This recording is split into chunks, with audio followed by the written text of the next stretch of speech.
et aucun État au monde ne pourrait prétendre détenir le monopole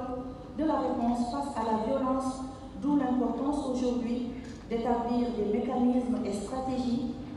coordonnés,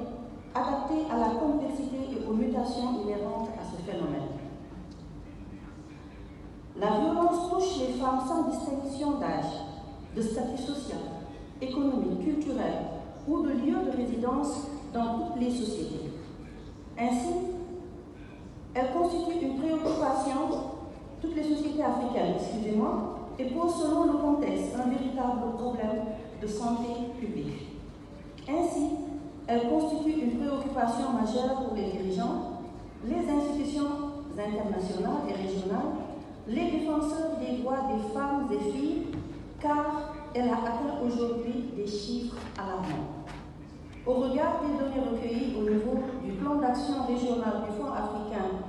pour le développement de la femme 2023-2027, près de 42% des femmes déclarent avoir subi des violences physiques, sexuelles ou émotionnelles dans leur région. Ces violences affectent la santé physique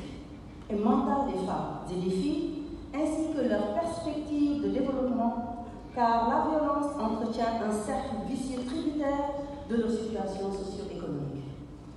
Cette situation préoccupante aussi rappelle les défis nombreux auxquels le continent doit faire face pour permettre à chaque femme et fille de réaliser ses rêves et jouir pleinement de ses droits en toute sécurité et sans entrave. À ce titre,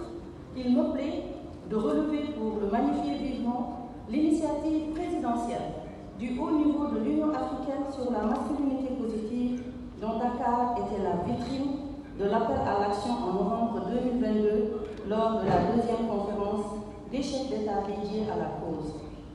Dans le même sillage, je puis vous assurer de l'engagement de mon pays à rester dans la continuité de l'action, car la volonté de mettre les femmes et les filles à l'abri des violences est au cœur de la vision éclairée et prospective de son Excellence, Monsieur le Président de la République, Bassirou Diomaye Diakhar Faye.